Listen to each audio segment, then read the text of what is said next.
சின்னத்தை முடக்கிட்டோம்னா நாம் தமிழர் கட்சி ஓட்டு குறைஞ்சிரும், பாரதிய ஜனதா கட்சி இன்னும் கொஞ்சம் ஓட்டு வாங்கிடும் கூடுதலா, சில இடங்கள்ல நம்ம வெற்றி பெறுவதற்கு வாய்ப்பு இருக்கு, நம்ம ஓட்டுகளை எல்லாம் பறிக்கிறது நாம் தமிழர் கட்சி தான். ஏன்னா இளைஞர்கள் பெரும்பாலும் நாம் தமிழர் கட்சியை நோக்கி தான் போறாங்க, நாம் தமிழர் கட்சிக்கு தான் வாக்கு செலுத்தணும்னு நினைக்கிறாங்க. அதனால சின்னத்தை முடக்கிடுவோம் அப்படின்னு மூளை இல்லாதவங்க எல்லாம் கூடி பேசி இந்த சின்னத்தை எப்படியேடா வாங்குறதுன்னு பார்த்துட்டு என்ன பண்றாங்கன்னா, இந்த சின்னம் போச்சு எப்படி போச்சுன்றத கதையை உங்களுக்கு தெரிஞ்சுக்கணும்ல. 2023 இருந்து இப்ப திட்டமிடுறாங்க எப்படி அந்த சின்னத்தை பறிக்கிறது. அப்ப பாரதிய ஜனதா கட்சி பல துணை அமைப்புகளை பெத்து போட்டிருக்கு. தனக்கு அதாவது கள்ள கொண்டாட்டி கட்டின மாதிரி பல கள்ள கட்சி வச்சிருக்கு இந்தியாவில். அப்படி கள்ள கட்சியில ஒரு 10 கட்சி கிட்ட காசை கொடுத்து நீங்க எல்லாருமே விவசாய சின்னத்தை கேளுங்க அப்படின்னு சொல்லிட்டாங்க. அப்படி 10 கட்சி சண்டை போடுறான் என்னத்தை கேட்டு, விவசாய சின்னத்தை. அவனுக்கு எவனுக்குமே தமிழ்நாட்டுல கட்சி இல்ல. சரி, தமிழ்நாட்டுல உள்ள ஏதாவது ஒரு கட்சி, இந்த ஒரு சாதி கட்சி கேட்டுச்சு, ஒரு மத அமைப்பு கேட்டுச்சு, இல்ல ஊர்ல உள்ள ஒரு சங்கம் கேட்டுச்சுன்னா கூட பரவாயில்ல. சரி, நம்ம நாட்டுக்கார ஏதோ விவசாய சின்னத்தை சரி சீமாட்ட இருந்து பிடிங்கி நம்ம ஏதாவது வென்று வந்துடலாம்னு நினைச்சு வாங்குறான்னு சொல்லி பார்க்கலாம்.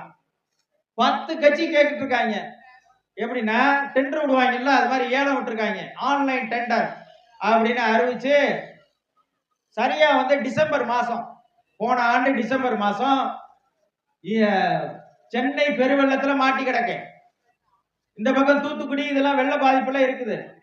அந்த காலகட்டத்துல இந்த 10 கட்சியுமே தேர்தல் ஆணையத்துல சின்னம் கேட்க சொல்லி இது பண்றாங்க. சின்னம் கேக்குது 10 கட்சியும். அந்த கேட்ட 10 கட்சியில ஒரு கட்சிக்கு சின்னத்தை கொடுத்துருது. அவங்க டிசம்பர் 17ஆம் தேதி கேட்கிறாங்க. கேட்ட 7வது நிமிடம் சின்னம் ஒதுக்கப்படுது. அப்படின்னா இதுல இருந்து நம்ம புரிஞ்சுக்கிறோம், அரசியல் என்ன புரிஞ்சுக்கணும்னா, மூளை இல்லாதவங்க கூடி ஒரு முடிவு எடுப்பாங்க, அந்த முடிவை எடுத்துட்டாங்க. சரி, இப்ப நமக்கு தெரியல, நம்ம ஊரா இந்த மக்கள் எங்கேயாவது வெள்ளத்துல பாதிக்கப்பட்டாலும் சரி, போராட்டம் நடத்தினாலும் சரி, எங்கேயாவது சிக்கல்ல மாட்டிக்கிட்டாலும் சரி, சிப்காட் பிரச்சனையா சீமானுவா, பரந்தூர் விமான நிலையம் அமைக்கிறானா சீமானுவா, ஸ்டெர்லைட் பிரச்சனையா சீமானுவா. இப்படி நாட்டில் எங்கெங்கெல்லாம் மக்களுக்கு பிரச்சனை இருக்கிறதோ அங்கெல்லாம் சீமானை அழைப்பதுதான் மக்களுடைய வாடிக்கை. அப்படி நாங்க அங்கங்க கொஞ்சம் கொஞ்சமா பிச்சை எடுத்து அந்தந்த தொகுதி செயலாளர்கிட்ட சொல்லி, அப்பா ஏதாவது கொஞ்சம் சரி பண்ணி கொடுங்கப்பா, நம்ம தூத்துக்குடி கொடுக்கணும், சென்னை கொடுக்கணும், இப்படி வெள்ளத்தால் பாதிக்கப்பட்ட மக்களுக்கு நாம பிச்சை எடுத்து மக்கள்கிட்ட வாங்கி மக்கள்கிட்ட கொடுப்போம்னு நாங்க அந்த வேலை செஞ்சுக்கிட்டு இருக்க நேரத்துல இந்த வேலையை செஞ்சுட்டாங்க அவங்க. சரிடா அப்படின்னு பார்த்தோம்னா, இந்திய அரசியலமைப்பு சட்டம் என்ன சொல்லுது அப்படின்னு பார்த்தோம்னா, இந்திய அரசியலமைப்பு சட்டம் சொல்லுது, 1% மேலாக வாக்கு வாங்கி இருக்கிற ஒரு அரசியல் கட்சி ஒரு சின்னத்தில் போட்டியிட்டால் அந்த சின்னத்தை அவர்களுக்குத்தான் முன்னுரிமை கொடுக்க வேண்டும் என்று இந்திய அரசியலமைப்பு சட்டம் சொல்லுது. அதாவது தேர்தல் ஆணையத்திற்கு வகுத்து வைத்திருக்கிற அரசியல் சட்டம். சரி, நாம் அதே போல இன்னொன்னு என்ன சொல்லுதுன்னா, 3 ஆண்டுகள் வருமான வரி தாக்கல் செய்திருக்கணும். ஒரு அரசியல் கட்சி பதிவு செஞ்சு வரவு செலவு கணக்குகளை இன்கம் டாக்ஸ்ல பதிவு செய்திருக்கணும். நம்ம கிட்டத்தட்ட 13 ஆண்டுகளா கட்சி நடத்துறோம். கிட்டத்தட்ட 7 முறை தேர்தலை சந்திச்சிருக்கிறோம். சந்திச்ச தேர்தல்கள்ல அனைத்து கணக்குகளையும் வருமான வரித்துறைக்கு ஒப்படைச்சிருக்கிறோம். அதன் அடிப்படையில நம்ம சாதாரணமா இருக்கிறோம். தமிழ்நாட்டுல கமலஹாசன் ஒரு கட்சி வச்சிருக்கிறாரு. அவருக்கு ஒரு டார்ச் லைட்னு ஒரு சின்னம் இருக்குது. அதை எவனும் கேட்கல. வடநாட்டுலையும் கேட்கல, இந்த நாட்டிலையும் கேட்கல. அதே போல டிடிவி தினகரன் ஒரு கட்சி வச்சிருக்கிறார். அவர் ஒரு சின்னத்துல போட்டிட்டார், குக்கர்னு ஒரு சின்னம். அந்த சின்னத்தை எவனும் கேட்கல. அதே போல எங்க அண்ணன் திருமாவளவன் அவர்கள் பானை சின்னம் வச்சிருக்கிறாரு. அந்த சின்னத்தை எவனும் கேட்டு விண்ணப்பிக்கல. ஒரு 10 கட்சி சண்டை போடல. அதே போல எங்க ஐயா மருத்துவர் ராமதாஸ் அவர்கள் மாம்பழ சின்னம் வச்சிருக்கிறாரு. அந்த சின்னத்தை கேட்டு எவனும் சண்டை போடல. எங்க ஐயா வைகோ பம்பரம் சின்னம் வச்சிருக்காரு. பம்பரம் சின்னத்தை கேட்டு எவனும் சண்டை போடல. ஒரே ஒரு சின்னத்தை மட்டும்தான் இந்த நாட்டில் கேட்டு சண்டையிட்டு இருக்கிறார் என்றால் அது நாங்கள் வைத்திருந்த விவசாய சின்னம் தான். இதுல இருந்து புரிஞ்சுக்கங்க, நாங்க வெல்றதுக்கான வெற்றி கோட்டை தொட்டு கொண்டு இருக்கிறோம் என்று என் மக்கள் நினைச்சுக்கிறோம். அதனால என் மக்கள் கட்டாயம் நாம் தமிழர் கட்சிக்கு தான் வாக்கு செலுத்தணும். இந்த ஒரே காரணத்திற்காக நாம் தமிழர் கட்சிக்கு தான் நீங்க வாக்கு செலுத்தணும். அதற்காக தான் இந்த கூட்டம் இங்க போட்டு உங்களை வாக்கு செலுத்த வைக்கணும்ன்றதுக்காக தான் இந்த கூட்டத்தை போட்டு பேசுறோம். அது போல என்ன சின்னம் கொடுக்க போறான்னு தெரியல. அவன் என்ன வேணாலும் கொடுக்கட்டும். கொடுக்கிற சின்னத்தை நாங்க கொண்டு போய் ஒரே நாள்ல கொண்டு போய் என் மக்கள்கிட்ட கொண்டு போய் சேர்ப்போம். அந்த அளவுக்கு இன்னைக்கு கட்சி வளர்ந்திருக்கிறது. கட்சியினுடைய பொறுப்பாளர்கள் அந்த அளவுக்கு கடுமையாக உழைப்பதற்கு தயாராகி கொண்டிருக்காரு. எங்களுக்கு சின்னம் விவசாயம் கொடுத்தாலும் சரி, செருப்பு கொடுத்தாலும் சரி, வேற ஏதாவது என்னத்தை கொடுத்தாலும் சரி செருப்பு தான் வாங்கலாம்னு இருக்கிறோம். ஏன்னா ஏற்கனவே அவர் விளக்குமாற வச்சு நாட்டை கூட்டி வென்றிருக்கிறாரு இவர் கெஜ்ரிவால்.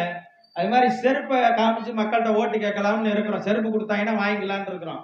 அதான் நடக்க போகுது. என்ன சின்னம் கொடுத்தாலும் சரி என் மக்கள் பேரன்பு கொண்டு நேசித்து என் தம்பி இசைமதிவாணனுக்கு வாக்கு செலுத்தணும். அதுதான் எங்களுடைய கோரிக்கை. சரி, நாம் தமிழர் கட்சி தமிழ்நாட்டில் ஆட்சியை பிடிக்க வேண்டும் என்பதற்காகத்தானே பேசுறீங்க. சீமானை முதலமைச்சராக்கணும்னு பேசுறீங்க. நீங்க நாடாளுமன்றத்துல போய் என்ன வேலை செய்ய போறீங்க? நாடாளுமன்றத்திற்கு ஏன் போகணும் நீங்க அப்படின்ற கேள்வி இருக்குல்ல.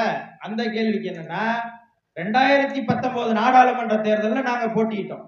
40 தொகுதியில புதுச்சேரி உட்பட 20 பெண்கள் 20 ஆண்கள் என்று சரிபாதி ஆணும் பெண்ணும் சமம் என்கின்ற அடிப்படையில 20 பெண்களுக்கும் 20 ஆண்களுக்கும் வாய்ப்பு கொடுத்து நாங்கள் போன முறை பாராளுமன்ற தேர்தலை சந்தித்தோம். இந்தியா விடுதலை அடையும் போது 543 நாடாளுமன்ற உறுப்பினர்கள். அன்றைய மக்கள் தொகை கணக்கெடுப்பின்படி வெறும் 30 கோடி தான் மக்கள். இன்னைக்கு 130 கோடி மக்கள். அதே 543 நாடாளுமன்ற உறுப்பினர்கள் தான் இன்று வரை நாடாளுமன்றத்தை அலங்கரித்துக் கொண்டிருக்கிறார்கள். ஆனால் நாம் தமிழர் கட்சி முன்வைக்கிறது 6 சட்டமன்ற தொகுதிக்கு ஒரு பாராளுமன்ற வேட்பாளர் பாராளுமன்ற உறுப்பினர் இருப்பதை மாற்றி 3 சட்டமன்ற தொகுதிக்கு ஒரு பாராளுமன்ற வேட்பாளர் வேண்டும் என்கின்ற முன்முனைவை வைக்குது. நாங்க வென்று வந்தால் இதையெல்லாம் பாராளுமன்றத்தில் பேசி சட்டமாக கொண்டு வருவோம். அதே போல பெண்கள் போட்டியிடுவதற்கான தனி தொகுதி ஒதுக்க வேண்டும். இப்ப நாங்க 20 பெண்களை நிறுத்துறோம். அந்த 20 பெண்களை நிறுத்துற இடத்துல பெண்களை அவர்கள் நிறுத்த போவதில்லை. அதிமுகவோ திமுகவோ பாஜகவோ பெண் வேட்பாளர்களை பெருசா நிறுத்த போறதில்லை. அப்படி நிறுத்தாமல் இருக்கிறது பெண்களுக்கான முன்னுரிமை கிடைக்காது. சட்டத்துல இருக்குது என்னன்னா, பெண்களுக்கு 33% இடஒதுக்கீட்டை கொடுக்க வேண்டும் என்று சட்டம் இருக்குது. உள்ளாட்சி தேர்தலாக இருந்தால் 50% பெண்கள் போட்டியிடுவதற்கான வாய்ப்பை உள்ளாட்சி தேர்தலில் வழங்க வேண்டும் என்று சட்டம் இருக்கிறது.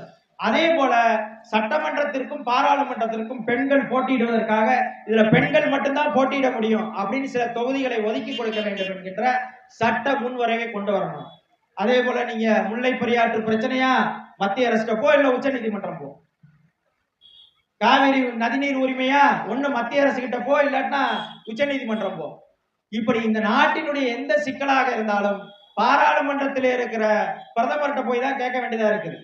அப்ப நாம் தமிழர் கட்சி ஒரு முன்முடிவு எடுக்குது. என்ன சொல்லுதுன்னா, பிரதமர்கள் இந்தியா விடுதலை அடைந்ததுக்கு பிறகு தென்னிந்தியாவில் இருந்து 2 பிரதமர்கள் தான் போயிருக்கிறாங்க.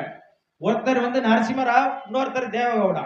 நரசிம்மராவ் ஆந்திராவை சேர்ந்தவர், தேவகவுடா கர்நாடகாவை சேர்ந்தவர். இப்ப நாங்க என்ன சொல்றோம்னா, இந்தியாவை அந்தந்த மாநிலங்களே அந்தந்த தேசிய கட்சிகள், அதாவது தமிழ்நாட்டையா நாம் தமிழர் கட்சி ஆளுவோம், கேரளாவையா அங்க ஒரு மலையாளி ஆண்டுக்க, கர்நாடகாவா அங்க கன்னடர்கள் ஆண்டுக்க, தெலுங்கானாவா அங்க தெலுங்கர்கள் ஆண்டுக்க, ஆந்திராவா தெலுங்கர்கள் ஆண்டுக்க, பீகார்லயா பீகாரிகள் ஆண்டுக்க, மகாராஷ்டிராவா மராட்டியர்கள் ஆண்டுக. அப்படி அந்தந்த மண்ணின் மகன்கள் அந்தந்த மாநிலங்களை ஆண்டு கொள்ளுங்கள். ஆனால் இந்தியாவை நாங்கள் எல்லாரும் பேசி கூடி ஆள்றோம். அப்ப அதுக்கு என்ன வழி அப்படின்னா, ஒவ்வொரு 5 ஆண்டுகளுக்கு ஒரு முறையும் பிரதம வேட்பாளர் சுழற்சி முறையிலே வர வேண்டும். இந்த தடவை கர்நாடகாவில் கொடுத்துட்டீங்களா, அடுத்த தடவை ஆந்திராவுக்கு வாய்ப்பு கொடுங்க. ஆந்திராவுக்கும் கொடுத்தாச்சா, அடுத்து கேரளாவுக்கு கொடுங்க. இதையெல்லாம் முடிச்சுட்டு வாங்க, நாங்க ஒரு தடவை காத்திருக்கிறோம். அப்படி சுழற்சி முறையிலே பிரதம அமைச்சர் வர வேண்டும் என்கின்ற முன்முடிவே எடுக்கணும் அப்படின்றதுக்காக நாங்க முன்மொழிகிறோம். இதையெல்லாம் எப்ப வெல்ல முடியும் அப்படின்னா, எங்க பாராளுமன்ற உறுப்பினர்கள் 40 பேர் பாராளுமன்றத்திற்கு போனால்தான் இதுவெல்லாம் சாத்தியமாகும். வெறுமனே இங்க இருக்கிற எம்பி ஓட்டுக்கு 500 ரூபாயோ 1000 ரூபாயோ கொடுத்து வாக்குகளை வென்று, இப்ப குறைஞ்சபட்சம் ஒரு 15 லட்சம் வாக்காளர்கள் தென்காசி தொகுதியில இருக்கிறாங்க. இந்த 15 லட்சம் வாக்காளர்களுக்கும் குறைஞ்சபட்சம் அவர் 500 ரூபான்னு கொடுத்தா கூட என்ன ஆச்சுன்னு பாத்துங்க கணக்கு. 500 ரூபான்னு கொடுத்தா 75 கோடி ரூபாய் வேணும். 75 கோடிய இந்த பாராளுமன்ற உறுப்பினர் வென்று போய் எங்க போய் சம்பாதிப்பாரு?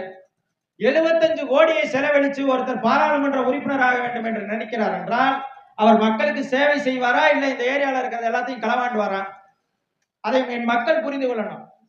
அப்ப 500 ரூபாய் கொடுக்குறானேன்றக்காக நீங்க ஓட்டு போட்டீங்கன்னா 5 வருஷத்துக்கு நீங்க எம்பியையும் பார்க்க முடியாது, எம்பியோட எந்த நிதியை எதுக்கு செலவு பண்றான்னு கேட்க முடியாது, எம்பியை நீங்க எதுக்குமே பார்க்க முடியாது, எந்த கோரிக்கையும் வைக்க முடியாது, பாராளுமன்றத்தில் எங்களுக்காக பேசுங்கள் என்று எதையும் பேச வைக்க முடியாது. அப்ப உங்களுக்கான சட்டமன்ற உறுப்பினரையோ பாராளுமன்ற உறுப்பினரையோ உள்ளாட்சி பிரதிநிதிகளோ உங்களுக்கு வேண்டியவர்களை நீங்கள் தேர்ந்தெடுத்தால்தான் உங்களுக்கான பிரச்சனைகள், வாழ்நாள் பிரச்சனைகள் தீர்க்கப்படுமே தவிர, யார் பணம் கொடுக்கிறாரோ அவருக்கு வாக்கு செலுத்தினீங்கன்னா அவர் என்ன சொல்றாரோ அதைத்தான் நீங்க கேட்கணும்.